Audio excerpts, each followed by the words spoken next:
பாருங்கள், இன்றைக்கி வந்து நாங்கள் மல்லித்தூள் அரைச்சிட்டு வந்திருக்கிறோம்.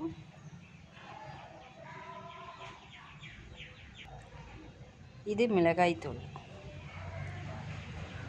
அரைச்சிட்டு வந்திருக்கிறோம். இப்போ இந்த மிளகாய்த்தூளுக்கு வந்து நம்ம உப்பு விளக்கெண்ணையும் போட்டு பெரட்டி எடுத்து வைக்க போகிறோம்.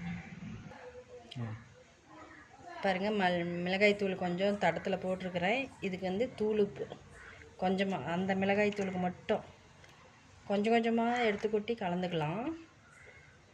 இப்போ வந்து விளக்கெண்ணெய் கொஞ்சமாக இந்த தூளுக்கு மட்டும். இதில் பாருங்கள் இன்னும் இருக்குது, அதில் கொஞ்சமாக மட்டும் போட்டுருக்குறேன். இதுக்கு மட்டும் உப்பும் விளக்கெண்ணையும் ஊற்றிக்கிறேன். இப்போ வந்து இதில் போட்டு நல்லா பெரட்டிக்கலாம். பெரட்டிட்டு காட்டுறேன்.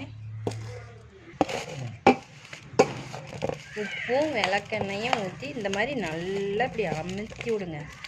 எல்லாம் கலந்து வர மாதிரி உப்பும் விளக்கெண்ணையும் கலந்து வரணும் மிளகு பொடியோட. பாருங்கள், இந்த மாதிரி எல்லாம் நல்லா கலந்து நம்ம அள்ளி பக்கெட்டில் போட்டு வச்சுக்கலாம். எல்லா மிளகுத்தூளையும் கலந்துக்கிட்டு அப்புறமா காட்டுறேன்.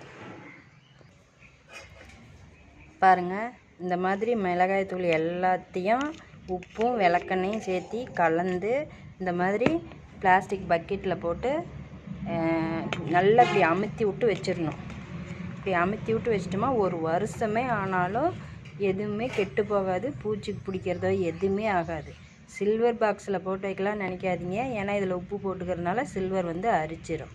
அதனால் பிளாஸ்டிக்கில் ஒரு வருஷம் ஆனாலும் கெட்டு போகாது, ரொம்ப டேஸ்ட்டாக இருக்கும். இதில் வந்து நிறையா மசாலா ஐட்டம்ஸ் எல்லாம் சேர்த்து மிளகாய் சேர்த்து அரைச்சிருக்குது.